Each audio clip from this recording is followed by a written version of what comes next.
My name is Carly. I'm part of the printmaking collective called Articulating, and we are housed downtown in the Creative City Centre at 1843 Hamilton Street. And we are at the Makerspace today with our Kelsey tabletop letterpress, and we're inviting people to come and print their own holiday card. So that's what this thing is? Yes. So, like, how old is this thing? This is from the 40s. Cool. 1940s, yeah. It's pretty cool. So, just do a little demo.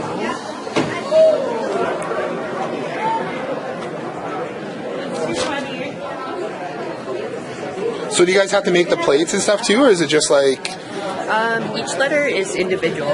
So okay. We have some sets of fonts that are made out of lead, and you can basically set up whatever you want it to say.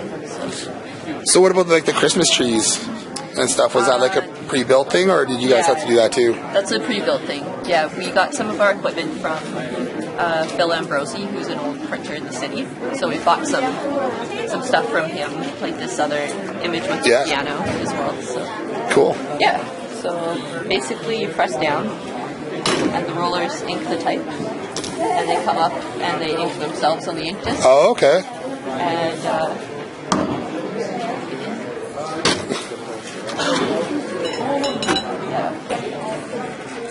and you have your very own card. Very cool. Yeah. So what other kind of stuff do you guys do down there? We do screen printing, a lot of screen printing. We print on paper and fabric. Okay. We also have some different types of letterpress. We have a lot larger wooden fonts for making like posters and stuff like that. So are you guys are you guys a business then, or? We're a business and a collective.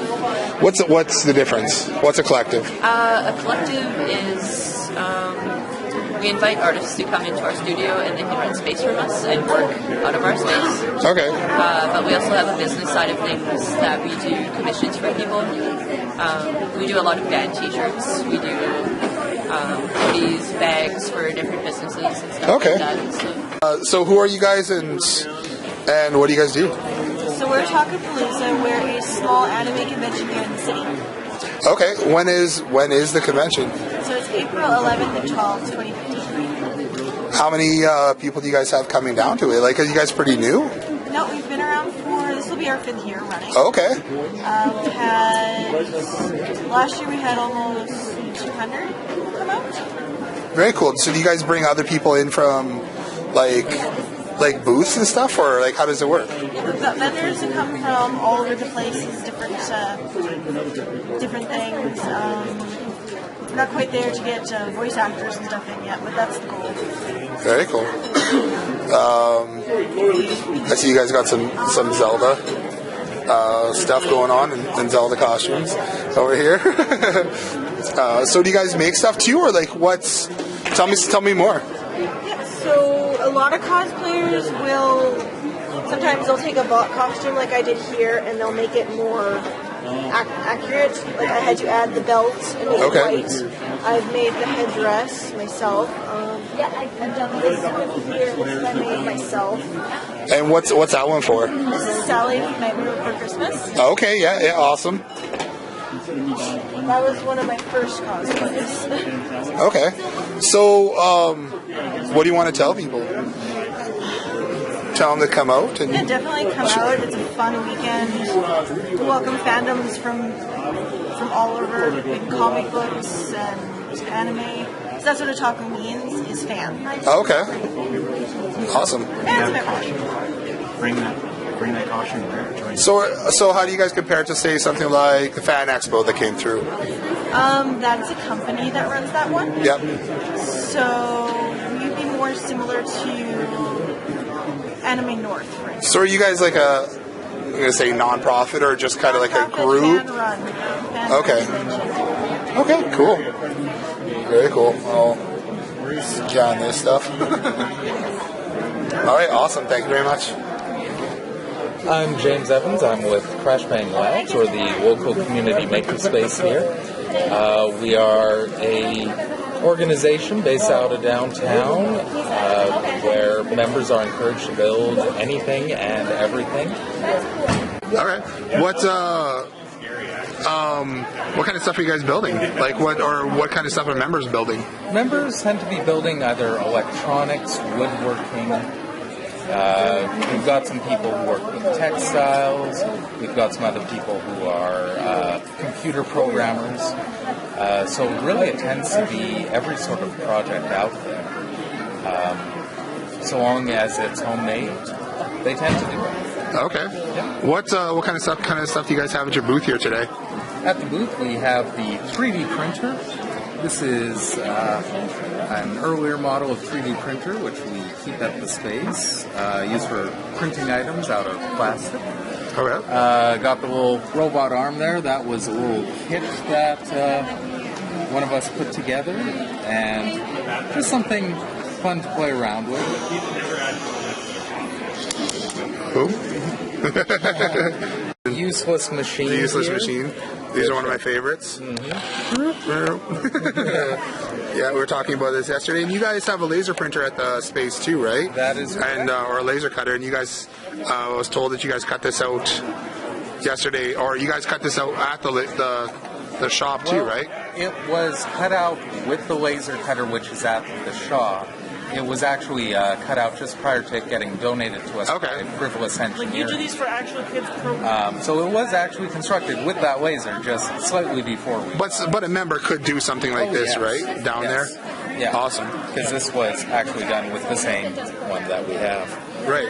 And then what are these things? These are little bits. The quickest synopsis of them that I've heard is they're essentially the Lego of electronics. Okay. They're made with magnetic contact. Magnets, so you can't put them together incorrectly. And they're different colors. Explain to me, you mentioned open source computers, so what are we doing here? Well, open source software is software where the source code, what makes the software run, is available to people who want to look at it. Okay. It's not closed code like Windows or most of Apple's stuff.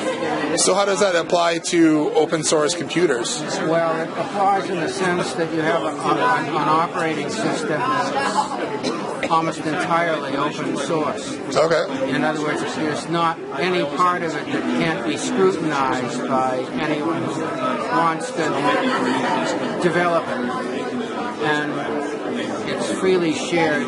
And there are some versions of Linux you can pay for, but most of them are free. So what group are you guys with here? So I should get that. We're all members of a group called the Linux and Open Source Users of Regina, Saskatchewan. So the acronym is actually losers. Linux and Open Source Users, Regina, Saskatchewan. Okay. www.losurs.org. Okay. And so you guys play around with Linux and kind of meet and get together and talk about that kind of stuff. Well, yeah, we do. And other open source software as well, or? Yeah, because there's a lot of open source software for Windows that people don't know about. So what are you guys demonstrating? What are you guys demoing today? Well, we're just demoing desktop Linux. That is a version of Linux that can replace Windows or Mac OS 10. That it's a work-alike.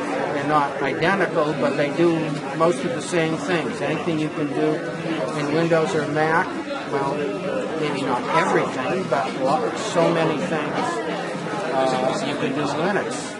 All right. Well, thanks for sharing with us today. All right. You guys have a great day. You too. Bye.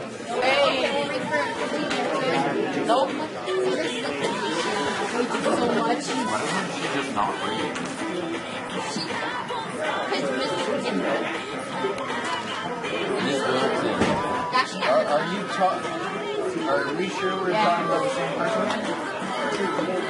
How you guys doing today? Not bad. I'm going around doing little interviews with some of the booths. Just kind of talking about who you guys are and what you guys are demonstrating. Well, we're Miller, and right now we have the 3D printer, we have the Leap Motion, and we have a few of the drones that are borrowed from the environmental side of the government. Okay. And today pretty much we're letting people play with Leap Motion to get the hands-on experience of digital kind of playing around with some of the different programs. We just are currently building Mickey Mouse Okay. for the 3D model. That's pretty much all we did. Today we kind of played around with the iTank. It's a little lower tech, but it's fun to play with. Should have come earlier. So what are you guys what are you guys showing off with the drones? The drones are pretty much just sitting here. Pretty much, if people have questions, it's just a neat thing to kind of show off that these are available. People can get them. Right. Hobbyists can go out and get them and fly them. So it's just neat to show off. It's not really. Yeah. Okay. Pretty much what Miller does is we like to collect different technologies and come to these events and show them off. Okay. To show people that. So you guys are borrowing this drone right now? You guys said? Yeah. Both of them are borrowed. So what's up with the game the kids are playing here? Leap motion? Yeah. It's pretty much what it is a hands. It's an infrared sensor that it tracks your movement. And then it registers it in the game or whatever program you're running. Okay. We've been trying to get it for 3D modeling, so you can rotate it in your hand, and then you can design it, and so we can have it with the 3D printer. Okay. Work in progress? It is. Awesome. And so, all right. Well, thanks for chatting with me. no problem. All right. Good luck. Thanks.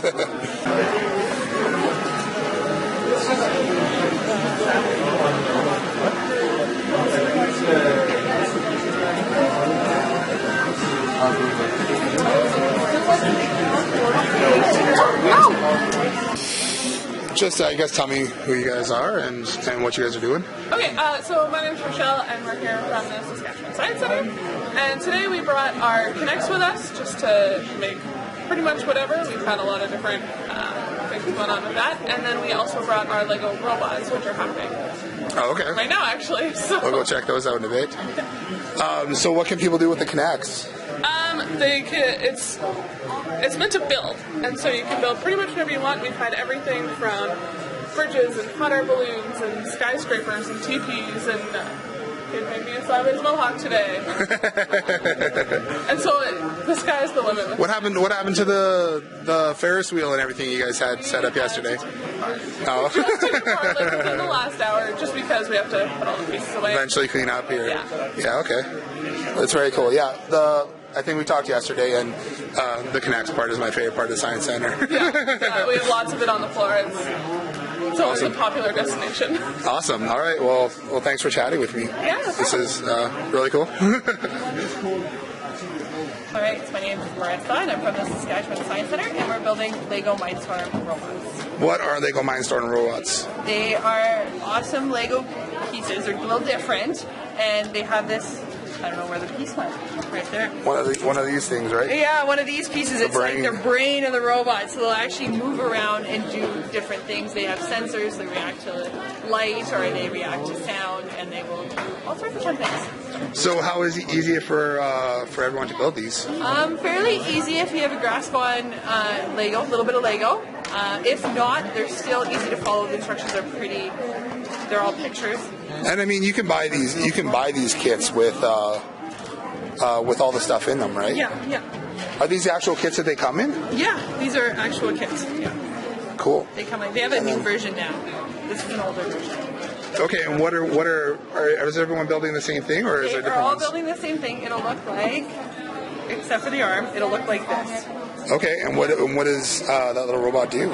So we can actually, depending on how far people want to go with it, it will move, and then it has a microphone to pick up sound, and it'll react to sound, or it can react to objects in front of it.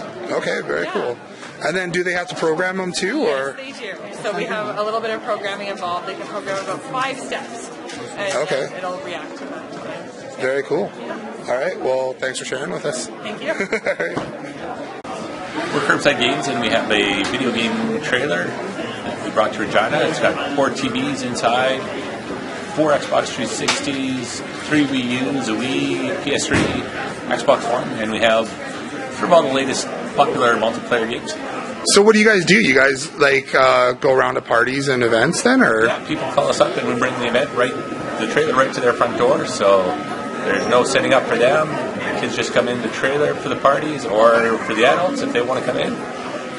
What's your most popular like event that you guys do?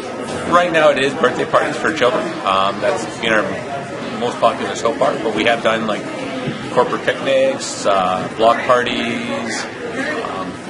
If the riders had done a bit better, we would have had good chance for tailgating options. Yeah. TVs can be synced up for satellite. So very cool. And then you guys are here in Regina then? That's correct. Yeah. And then how does someone get a hold of you if they want to?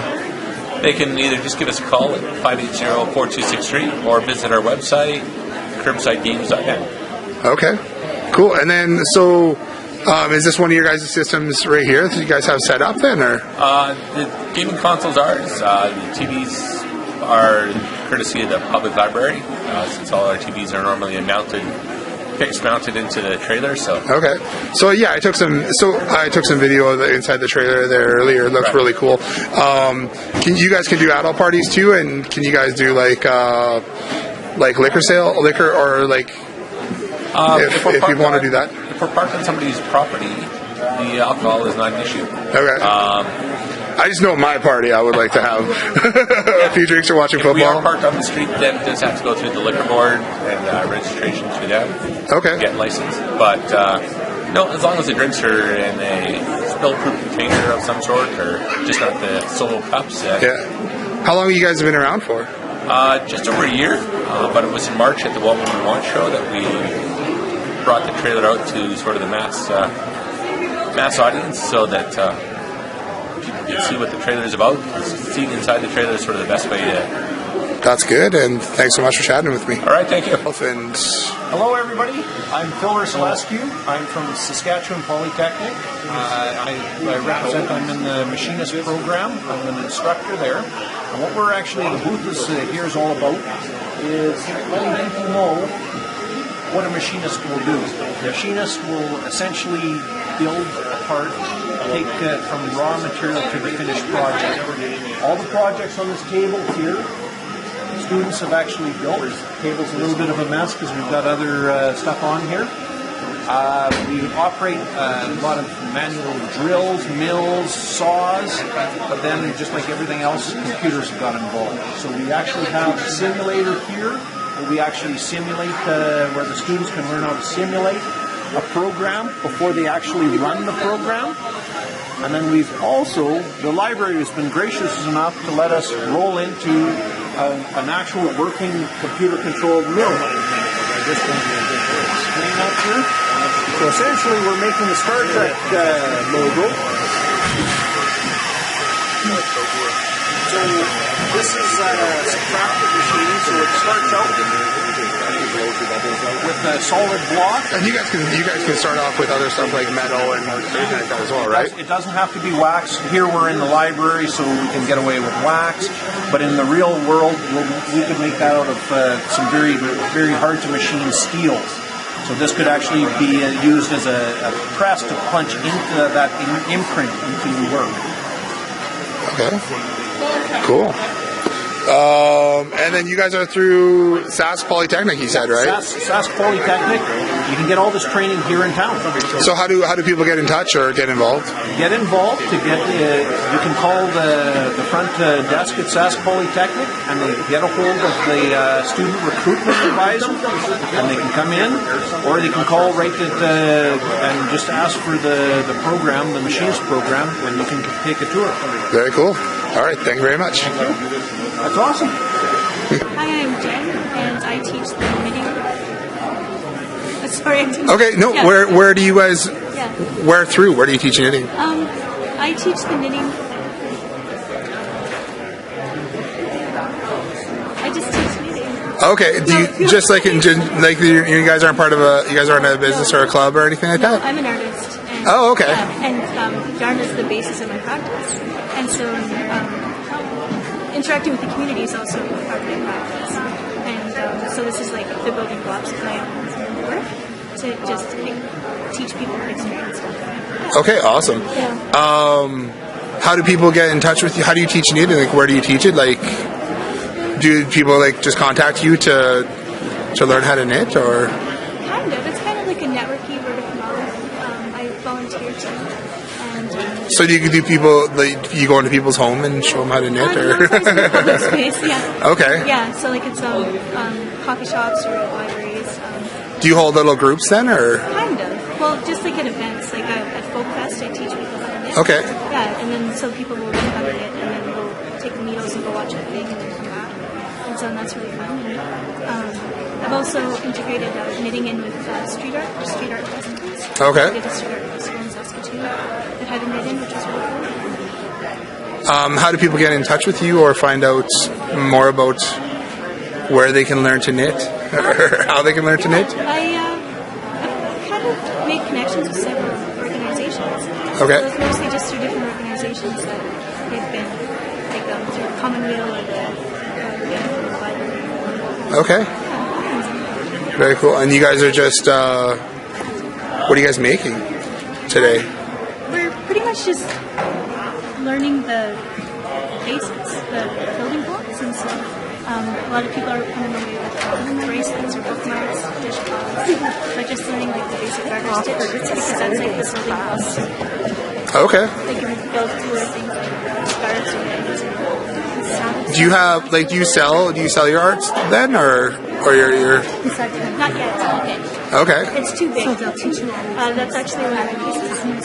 And when it's installed in the gallery, it's on a metal rod and it just ripples and waves. And it's Oh yeah. Yeah, that's a good size. It doesn't. It's not really personal home size. Okay. What about like these things? Like, is this your work here too? Like the tables, or? These were for the library. So, yeah. What's that piece behind you? The orange. It's a doily made out of construction mesh. Oh, okay. So I've been cutting up construction mesh and then making a crochet. So the idea is that because like doilies are kind of like romances, and they have a historic, domestic narrative, and to combine it with the construction mesh, I think it's really fun, and it'll still have the same purpose as a construction mesh. Do you have any of your work on display now? Anywhere? I do. I have a sculpture that's in New Jersey at Grounds for Sculpture. Okay. It's part of an international art exhibition. Really cool. Awesome. Well, thanks so much for chatting with us. Sorry, No, you're doing really good. You're doing really good. Awesome. All right. No, that's great. Thank you. I'm spinning fiber into yarn using a very old traditional spinning wheel. And I'm starting with fiber that's been beautifully prepped and dyed and ready to go. When I treadle, this wheel makes the footman turn the big wheel. I've got two bands here of different size worlds at the end of pulleys. And so when I pull my tension on here, they're turning at the same time. If I relax this a little bit, because they're different, this one will pull in and it'll wind in. Oh, okay. And that's pretty much the sound. It's really not a very sophisticated machine. So who are you guys with? Like, what's your group? Regina Weavers and Spinners Guild. Oh, okay. So what kind of material are you using? This is wool. This is merino wool that has been combed and dyed. What is merino? Merino is a very soft wool. Okay. And it's one of the softest ones, a little skin friendly. So what would you use this for afterwards? Either knitting or weaving or crocheting, anywhere that you would use it. Okay. So how does it make the little threads? Do you have to twist it, or? The wheel's doing the twisting for me. My fingers are only controlling the diameter of the fiber as it's going in. So I'm just attenuating, and I'm letting the wheel put the twist in for me. Which can be done by hand too. We've got some spindles there that we've been teaching kids to do it with the hand spindle. Okay. It slows down. So when this goes, it spins it twists the wool, and this part is twisting. Yep.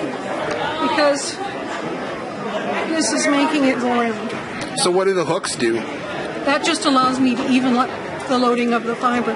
Oh, okay. When I start it starts to build up in one place, and then I'm going to stop, and I'm just going to change hooks. Okay. So that it's an even. Very cool.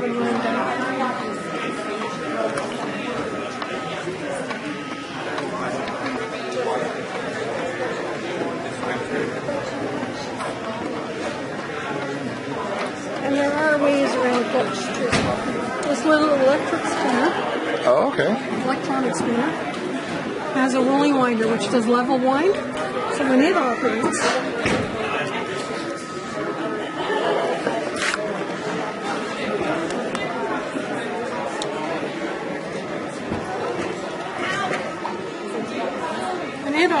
there's actually a gear inside.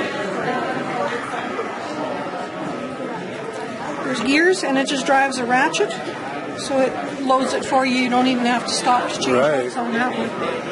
And you don't have to treadle this one either, so it makes life a little easier if you're doing a whole lot. This is a fairly new innovation. Okay. Whereas the wheels have been around for a long time, spindles even longer. Well, this is more what we're thinking. That's Like when. traditional. Awesome. Well, thank you so much for showing me. You're very welcome.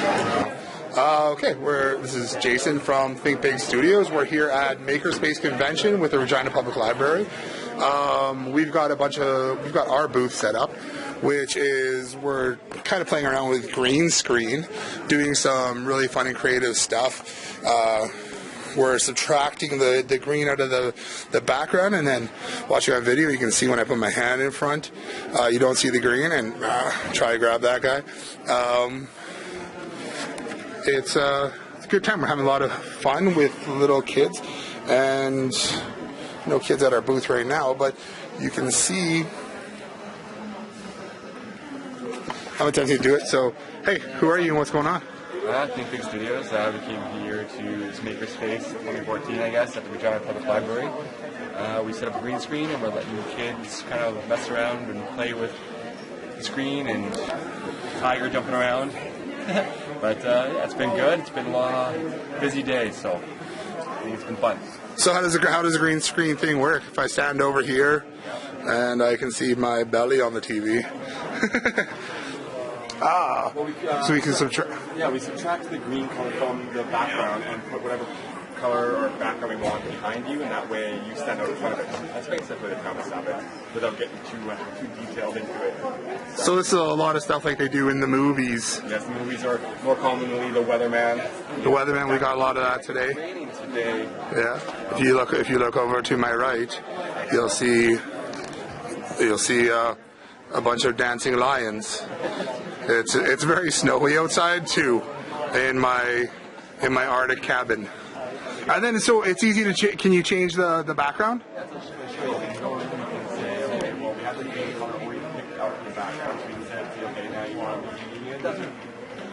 It's so hot. It's so hot. I don't know what to do. I wasn't dressed for this. I didn't bring my shorts.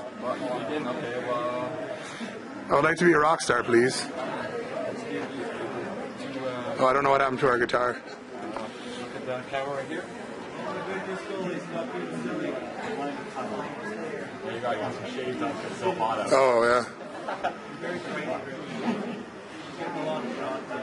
Those stay on pretty good, actually. Give me some hair. I don't want the hair. I want it.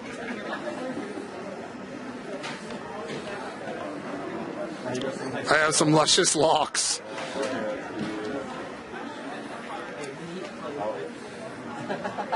There we go. I can look at the camera screen and I can see.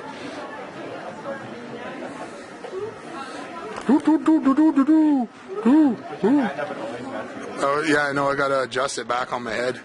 I wonder what with your face putting like more beard on top of your beard. Double beard me. No, definitely. Oh, there we go.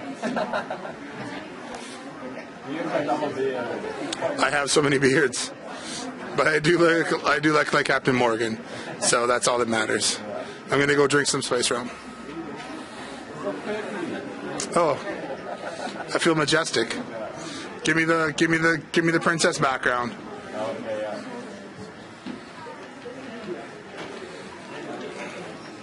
Oh, I messed up. It thinks the camera is an eyeball. There you go. There we go.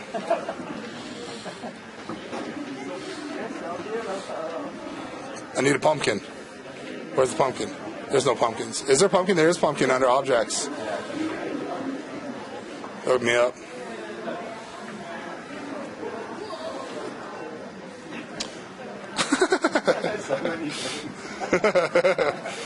Awesome. And that's the power of green screen. The power of green screen. Awesome. Thanks for chatting with us. No problem. Thanks for coming by. You gotta get back there. Oh, yeah, it's green and just people and it's all good. So, what are we doing here today? Well, I'm Margaret. I'm part of the Dunlop Art Gallery team. Okay. And so what I did is I brought out the Dunlop Art Gallery's button maker, and I've been encouraging people to make drawings that they really like. And then once they have a drawing they really, really love, they turn it into a button. Awesome. Having the button maker here is a great way because the button represents something that looks really manufactured. But at the same time, you've got your own drawing inside this thing, so it's really slick and professional. Yeah. So while we're making buttons, I've actually had a chance to talk about all the different programs that Dunlop Art Gallery does within the library system. Because it's fairly unusual for a library to have a fully contemporary art gallery within the library system with curators and directors. I mean, if you go out to our Central Branch Library, we have art that changes 5 times a year. Yeah, I've seen that. I've seen like the where you can take out art and you can rent art. Too. If you have a library card and you want to have some art here, you can take it out. It's $8 a month for a beautiful painting or some sort. Mm-hmm. The trick is you have to be a resident in Regina. It is a little bit sad for some of our people who live in Munster. Okay. Because they go, I really like to have some art rentals here. Yeah, just can't do it anymore. The library is a whole system across the province now. So right. You can take a book out from Carlisle, for example, and get ordered into Regina. So where is the Dunlop Art Gallery? We have we have a central location in Central Library. That's our big gallery. Mm-hmm. We also have a satellite branch gallery at Sherwood Village Branch Library. And then we do different programs throughout the library system. Okay, so the Dunlop Art Gallery isn't like a specific building on its own, really? It's a very interesting story because the gallery itself is named after Marjorie Dunlop, who was one of the library's chief librarians. And she believed that a library is more than just books. A library should be a portal to culture. So when she designed our central library downtown, she built it with a children's area downstairs, adult stuff upstairs, an art gallery, and the film theater as well, which I think started off as a stage that little theater could be in. Right. There's so many things going on at the library, like even including like the Makerspace convention here that we're at. And I think because Marjorie had that foresight back in the late 40s, early 50s to think of the library as a portal to culture and as a place to inspire people to learn and to create, we're seeing the fruits of that today when people are reimagining what a library could be. So we already provide a lot of access with computers and help with computers, but we're envisioning in the future maybe we'll have smart meeting rooms that people can come to and use technology in the meeting room to facilitate their own work, or even maker spaces where if you have an idea for something, you can come down to the library and print it out as a 3D object. Okay, cool. What can you show me some of the buttons that we made here? Well, of course, I took some of the Creative City postcards and turned them into a button. Okay. I have to tell you, though, a lot of people wanted to take their button home with them. So this is one of my drawings that I turned into a button. Okay, cool. And then I might make a quick button. I have fascination with snowmen, so I did some snowman drawings as well. Very nice. I like those a lot. Yeah. Awesome. Well, I'm going to make a button and then record you stamping it. Okay. Horrible rendition of My Little Pony. Oh, that's cool. So this is a giant hole punch, and when I push the button, it's going to make the table jump. So you can see it's clipped it out nicely. And this is the back of the button. Put your artwork on top. We put a protective mylar layer. We're watching, boys. And then this is the pin that will hold it onto your shirt. So now this time it picks up your image. She's making the button right now if you want to watch. Look. And then you can see how the central image, and it's trimmed a little bit on the edges, but it makes a really nice button. Thanks so much. My 3-year-old's going to love it. That's awesome. Thanks. Yeah.